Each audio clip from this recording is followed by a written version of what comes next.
Hi friends, I'm Mahesh, educator and Unacademy యాప్ని ఫ్రీగా download చేసుకోండి. డిస్ప్లే మీద కనబడుతున్న ఈ లింక్ని కింద డిస్క్రిప్షన్ బాక్స్లో ఇవ్వడం జరిగింది. ఆ లింక్ని మీరు క్లిక్ చేయడం ద్వారా మమ్మల్ని ఫాలో చేయవచ్చు. అండ్ మేము అర్థమెటిక్స్ అండ్ రీజనింగ్ నుంచి ప్రతి టాపిక్ పైన షార్ట్కట్స్తో కూడిన ట్రిక్స్ని అప్లోడ్ చేయడం జరుగుతుంది. మా ఛానల్ యొక్క అప్డేట్స్ని పొందాలనుకుంటే సబ్స్క్రైబ్ బటన్ పైన క్లిక్ చేయండి, పక్కనున్న బెల్ ఐకాన్ పైన క్లిక్ చేయండి. హాయ్ వ్యూవర్స్, వెల్కమ్ టు మన విద్యా ఛానల్.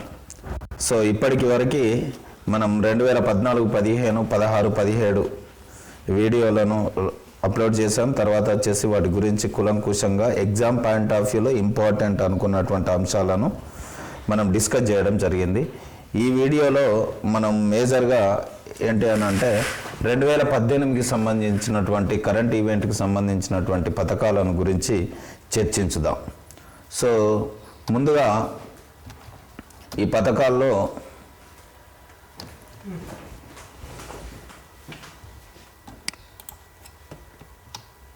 మొదటిది రేషన్ పోర్టబిలిటీ.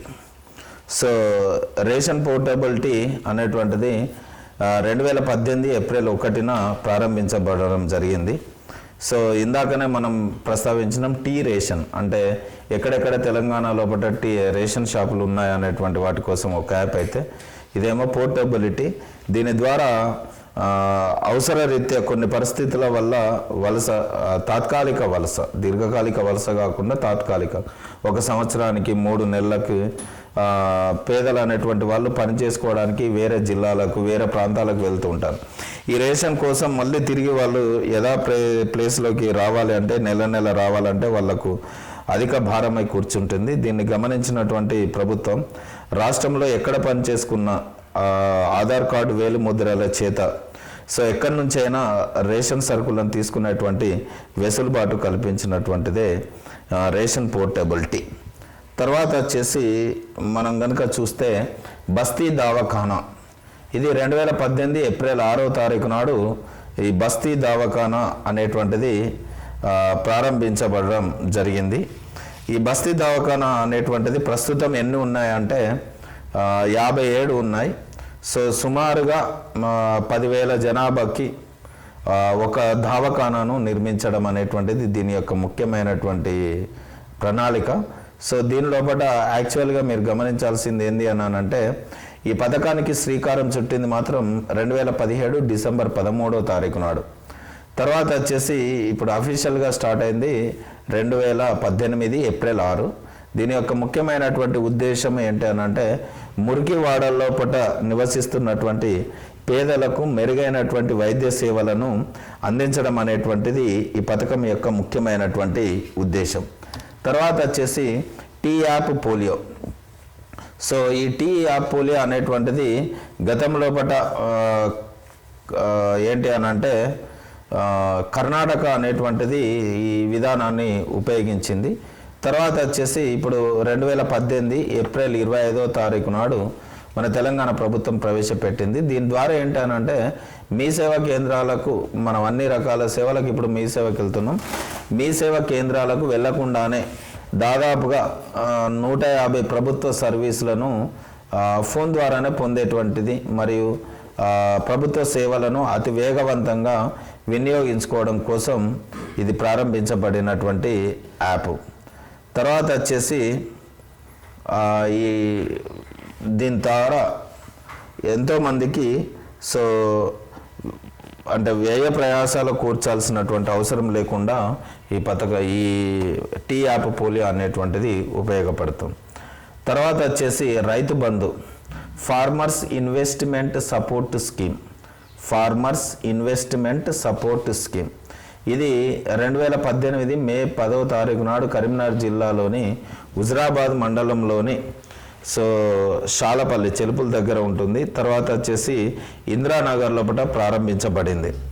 అయితే ఇది ఏంటి, దీని యొక్క ముఖ్యమైనటువంటి ఉద్దేశం అంటే రైతులకు పంట పెట్టుబడి సాయం కోసం ఎకరానికి 4,000 రూపాయలను అందజేయడం. అంటే 4,000 రూపాయలు ఎన్ని పంటలకు అంటే 2 పంటలకు. అది ఏంటి అని అంటే ఏప్రిల్లో వేసేటువంటి పంటను మనం పునాస పంట అని, తర్వాత వచ్చేసి నవంబర్లో వేసేటువంటి పంటను యాసంగి పంట అని అంటాం. అంటే పునాస పంటకు 4,000 రూపాయలు, తర్వాత వచ్చేసి యాసంగి పంటకు 4,000 రూపాయలు చొప్పున ఇయర్కు 2 విడతలుగా ప్రతి రైతుకు 8,000 రూపాయల సహాయాన్ని పెట్టుబడి కోసం అందజేయడం జరిగింది. అయితే ఈ రైతు బంధు పథకం ద్వారా ఇప్పటి వరకు ఏంటి అని అంటే 1.43 కోట్ల ఎకరాలకు చెందిన 58.33 లక్షల రైతులకు 5,730 కోట్లు పంపిణీ చేయడం జరిగింది. అదేవిధంగా 57.33 లక్షల పాస్ పుస్తకాలను కూడా పంపిణీ చేయడం జరిగింది. ఈ బడ్జెట్ లోపల అంటే 2018 బడ్జెట్ లోపల ఈ పథకానికి గాను 12,000 కోట్లను కేటాయించడం జరిగింది. తర్వాత వచ్చేసి ఈ రైతు బంధు పథకం లోపల మొట్టమొదటి చెక్కును అందుకున్నటువంటి వ్యక్తి బి సంజీవారెడ్డి, ఇది గుర్తుపెట్టుకోవాలి. తర్వాత వచ్చేసి కృషి కళ్యాణ యోజన అభయాన్ పథకము. సో ఇది 2018 జూన్ 1న ప్రారంభించబడినటువంటిది. ఇది కేంద్ర ప్రభుత్వ పథకం. సో 111 జిల్లాలను ఎంపిక చేయడం జరిగింది. అయితే దీని యొక్క ముఖ్య ఉద్దేశం ఏంటంటే వివిధ వ్యవసాయ రంగంతో పాటు అనుబంధ రంగాల్లో సో తగిన సబ్సిడీలను ఇస్తూ రైతుల యొక్క ఆదాయాన్ని రెట్టింపు చేయడమే దీని యొక్క ముఖ్యమైనటువంటి ఉద్దేశం. ఈ కేంద్రం సెలెక్ట్ చేసినటువంటి దీని లోపల తెలంగాణ నుంచి ఎంపికైనటువంటివి భూపాలపల్లి, ఖమ్మము, కొమరంభీం జిల్లా, ఆసిఫాబాద్ ఇవి ఈ పథకానికి కిందికి ఎంపిక కావడం జరిగింది. తర్వాత వచ్చేసి గిరిబాల వికాస్ పథకం. సో గిరిబాల వికాస్ పథకం అనేటువంటిది సో 2018 జూలై 6వ తేదీ నాడు ప్రొఫెసర్ జయశంకర్ సార్ జిల్లా భూపాలపల్లి జిల్లా ఏటూనాగరం దగ్గర ఆ సరౌండింగ్లో ఉండేటువంటి గిరిజన పాఠశాల లోపల గిరిజన శాఖ మంత్రి ఆజ్మీర్ చందులాలు గారి చేత ఇది ప్రారంభించబడింది. అయితే దీని యొక్క ముఖ్యమైనటువంటి ఉద్దేశం ఏంటంటే గిరిజన విద్యార్థులకు గిరిజన రెసిడెన్షియల్లో ఉంటున్నటువంటి వారికి సంపూర్ణ ఆరోగ్యం చేకూర్చడం కోసం ఉచితంగా సంవత్సరానికి 2 సార్లు వాళ్ళకు ఉచిత వైద్య చికిత్స అందించి ఉచితమైనటువంటి మందులను పంపిణీ చేయడం కోసం ప్రారంభించబడినటువంటి పథకం. తర్వాత వచ్చేసి పథకాన్ని కనుక మనం చూస్తే హరితహారం 4 ఇది 2018 ఆగస్టు 1 సిద్దిపేట జిల్లా గజ్వేల్ లోపల ప్రారంభించబడింది. ఈ గజ్వేల్లో కేసీఆర్ గారు కదంబ మొక్కను నాటి ఈ కార్యక్రమాన్ని ప్రారంభించడం జరిగింది. దీని ఉద్దేశం మీకు ఆల్రెడీ తెలిసిందే, అడవుల యొక్క శాతాన్ని తెలంగాణ యొక్క అడవుల శాతాన్ని 33% పెంచడం. తర్వాత వచ్చేసి ఈ సంవత్సరంలో ఇంకొక మంచి పథకాన్ని ప్రవేశపెట్టడం జరిగింది. ఇది పాడి పశువుల పంపిణీ పథకం. 2018 ఆగస్టు 11న వరంగల్ అర్బన్ ముల్కనూరు లోపల ఈ పథకం ప్రారంభించబడింది. సో ముల్కనూరు మరియు కరీంనగర్ పాల ఉత్పత్తిదారుల యొక్క సహకార సంఘాలకు చెందినటువంటి 2.13 లక్షల మంది పాడి రైతులకు ఒక్కొక్కరికి ఒక పాడి పశువు ఆవు లేదా బర్రె అందజేయడం.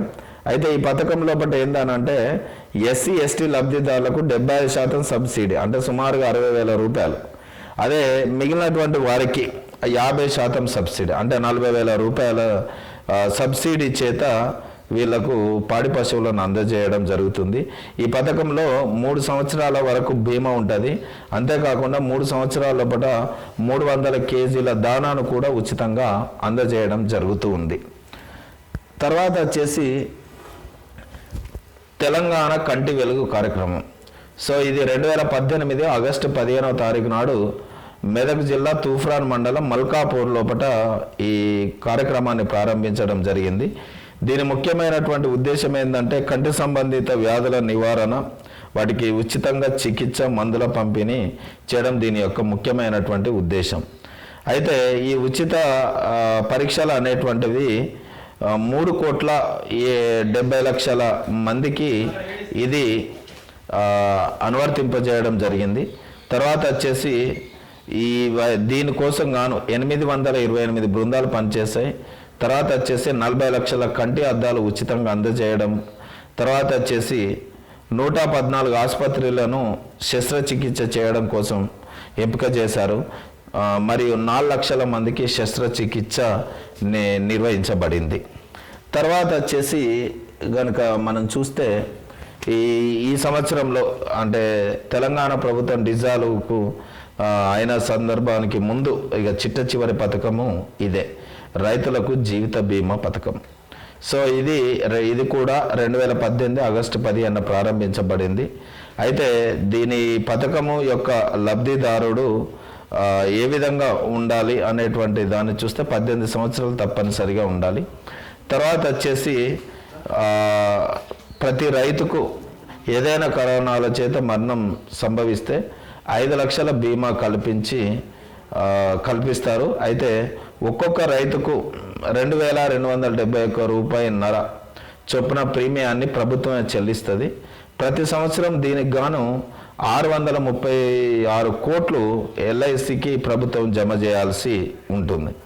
అయితే ఈ రైతు బీమా పథకంలో లబ్ధిదారుడు ఏదైనా కారణాల చేత మృతి చెందితే వితిన్ 10 రోజుల లోపటనే తన యొక్క నామినీకి 5 లక్షల రూపాయల బీమా అనేటువంటిది అందజేయడం జరుగుతుంది.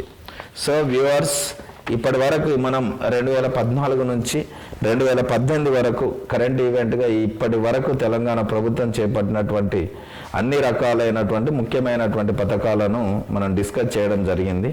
ఈ పథకాలను సరి అయినవి సరివి కానివి అనేటువంటి అంశాల రూపంలో అడుగుతూ ఉంటారు కనుక వీటిని 1-2 సార్లు చూసేసి వాటి లోపల క్వశ్చన్ అక్కడ ఏ విధంగా అడిగాడు దాని లోపల సరైన దాన్ని ఎంచుకునేటువంటి విధానం మీద ఆధారపడి ఉంటుంది.